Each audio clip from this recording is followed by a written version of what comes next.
Dari awal hingga pertengahan tahun 2022, Vivo terbilang tidak terlalu agresif dalam melakukan perilisan produk barunya di Indonesia.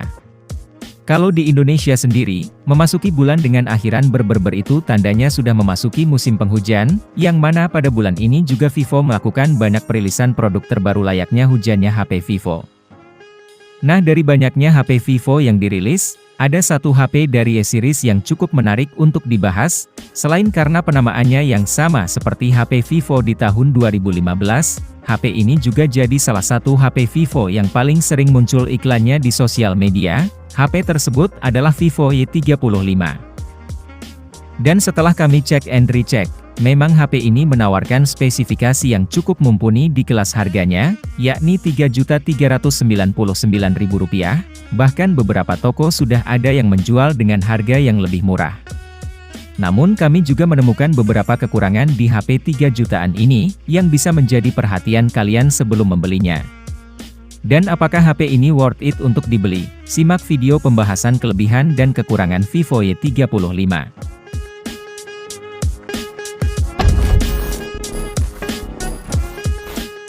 Kelebihan yang pertama, desain stylish dan ada IP rating. Sektor desain tetap menjadi nilai yang diunggulkan Vivo pada Vivo Y35 kali ini, terutama bodi belakangnya. Terdapat dua varian warna yang sama-sama keren, yakni Dawn Gold dan Agate Black. Kedua varian warna sama-sama memperoleh finishing dengan teknologi crystalline matte, yang bikin bodi HP ini tuh tahan terhadap goresan dan bekas sidik jari. Adapun dimensi Vivo Y35 punya ketebalan 8,3 mm, sedangkan bobotnya 188 gram, sebuah ukuran yang terbilang standar, bahkan termasuk tipis juga. Sisi paling menarik dari desain Vivo Y35 adalah adanya sertifikasi IP54. HP ini pun jadi smartphone Vivo Y-series pertama yang punya IP rating. Arti dari angka 5 itu sendiri menunjukkan bahwa HP ini tetap normal beroperasi walau kemasukan debu, sementara angka 4-nya nunjukin kalau HP ini aman meski mendapat percikan air dari berbagai sudut. Gak cuma itu aja, Vivo Y35 juga diklaim telah lolos berbagai pengujian seperti uji jatuh 32.000 kali, uji colok cabut jack audio 6.500 kali, dan uji colok cabut port USB-C 6.000 kali. Yang kedua, layar lebar dan mulus. Vivo Y35 mengusung layar IPS LCD berukuran 6,58 inci Full HD+, dengan refresh rate 90 Hz. Meskipun belum AMOLED, tapi warna yang dihasilkan oleh layar 6,58 inci ini sangat layak dinikmati karena punya kerapatan piksel 401 ppi, saturasinya yang tinggi, dan warnanya cerah. Selain itu, refresh rate 90 Hz-nya juga membuat pengalaman scrolling di media sosial makin menyenangkan dan nyaman di mata, ditambah layarnya ini juga punya filter untuk mereduksi emisi cahaya biru. Yang ketiga, memori lega beserta tambahannya. Dalam rangka membuat penggunanya semakin nyaman dalam bermultitasking, Vivo Y35 dibekali memori yang cukup luas, RAM-nya 8GB dengan internal storage 128GB. Menariknya, HP ini juga disematkan fitur RAM Extended 3.0 yang fungsinya untuk menambahkan RAM secara virtual hingga 8GB. Gak cuma itu, penyimpanan HP ini juga bisa ditambah lagi hingga 1TB melalui micro SD, karena Vivo Y35 dilengkapi slot SIM yang jenisnya triple slot, 2 untuk kartu SIM dan 1 untuk kartu micro SD. Dengan konfigurasi memori seluas itu, digunakan untuk membuka banyak aplikasi atau buka tutup aplikasi di HP ini pastinya lancar.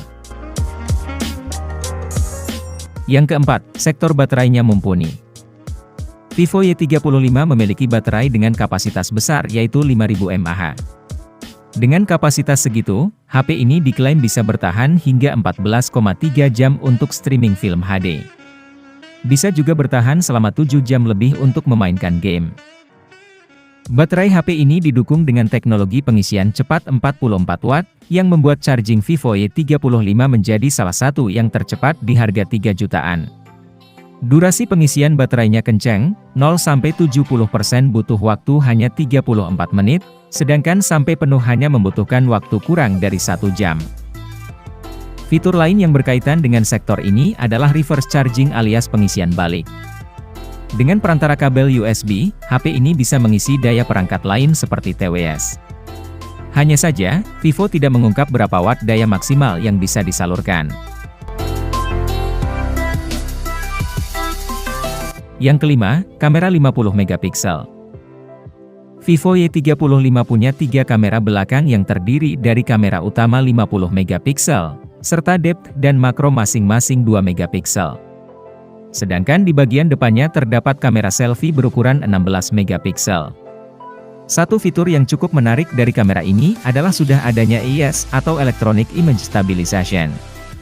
Fitur penstabilan video ini bisa dipasang karena Vivo Y35 punya sensor gyroscope fisik, yang mana di level harga 2-3 jutaan masih banyak smartphone yang tak punya sensor ini. Ngomongin soal video, perekaman kameranya ini support hingga resolusi 1080p 30 fps, dan kalau mau pakai 60 fps otomatis akan diturunkan ke 720p. Nah, kalau untuk hasil fotonya sendiri, meskipun bukan jadi yang terbaik, tapi sudah termasuk oke untuk di kelas harga segini, detailnya dapat, dan warnanya juga oke. Berikut ini contohnya.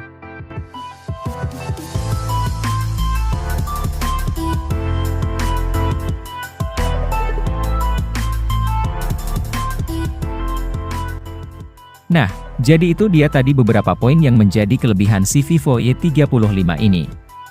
Berikutnya kita akan masuk ke kekurangannya. Untuk tahu hal-hal apa saja yang harus diperhatikan sebelum membeli HP ini, untuk tahu HP ini tuh cocok untuk kamu atau tidak.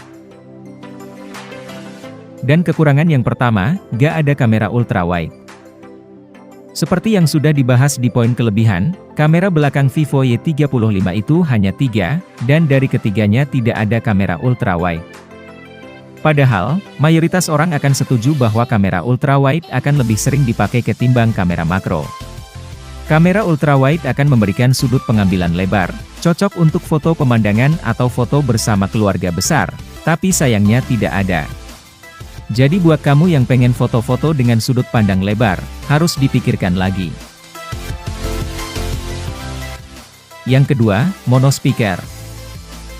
Vivo Y35 hanya dibekali satu speaker yang letaknya di sisi bawah. Meski ketiadaan speaker ganda di HP 3 jutaan masih bisa dimaklumi, tapi bukan berarti sedikit yang memilikinya.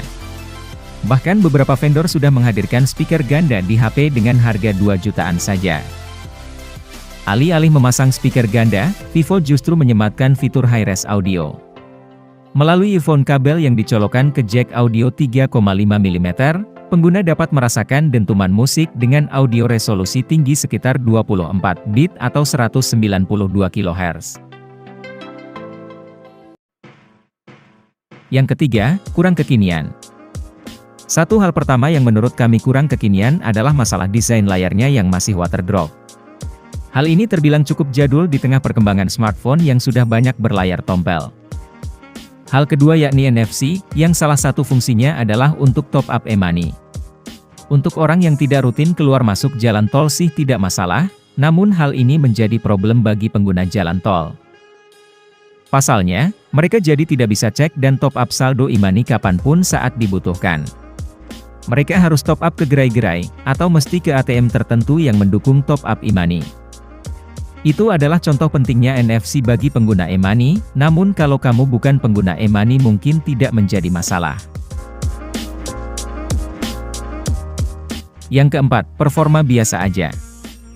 Di harga 3 jutaan ini, Vivo Y35 hanya dibekali chipset Snapdragon 680 rancangan Qualcomm, bukan sebuah chipset yang kenceng kalau dilihat dari harganya, karena HP lain sudah banyak yang dibekali chipset dengan performa yang jauh lebih kencang. Saat uji Antutu benchmark, HP ini memperoleh skor 240 ribuan. Bukan berarti tidak bisa digunakan bermain game, hanya saja kurang cocok untuk digunakan yang berat-berat. Bermain game kekinian sudah bisa dijalankan dengan lancar, apalagi kalau untuk sekedar multitasking seperti buka tutup aplikasi maupun scrolling sosmed. Meski bukan mengutamakan performa, penggunaan chipset ini sepertinya dilakukan Vivo untuk mengedepankan efisiensi pemakaian daya. Upaya untuk menekan konsumsi daya si chipset terlihat dari fabrikasinya yang sudah modern, yakni 6 nanometer. Makin kecil fabrikasi berpotensi makin kecil pula konsumsi daya suatu chipset, kecuali chipset dengan performa tinggi yang memang butuh daya lebih. Dan itulah beberapa hal yang harus kamu perhatikan sebelum membeli HP ini. Kalau kekurangan yang disebutkan tadi bukan menjadi masalah untuk kamu, percayalah kalau HP ini cocok untuk kamu beli. Simpulannya, ada beberapa poin menarik yang dimiliki oleh Vivo Y35, namun jarang dimiliki oleh HP lain, seperti sertifikasi IP54. Kayaknya Vivo sadar bahwa jaminan ketahanan suatu ponsel jadi salah satu hal yang diperhatikan oleh konsumen. Nah, buat kamu yang penggunaannya kasual, baik itu cuma sekedar scrolling sosmed, jarang main game berat, maupun hobinya nonton film, Vivo Y35 ini worth it untuk dibeli. Apalagi, desainnya juga cakep, serta baterai di HP ini juga tergolong awet, dan ngecasnya pun tidak butuh waktu lama. Tapi kalau kamu pengguna yang hobinya bermain game, terlebih lagi game-game yang terbilang berat, sayangnya kurang direkomendasikan jika memilih HP ini. Terus buat kamu yang sedang mencari HP dengan fitur NFC juga tentunya tidak cocok dengan HP ini. Namun balik lagi, keputusan ada di tangan kalian masing-masing, dan tentunya memilih berdasarkan kebutuhan dan budget yang kalian miliki. Terima kasih sudah menonton, semoga bermanfaat, jangan lupa like serta subscribe-nya. Sampai jumpa di video selanjutnya, dan terima kasih.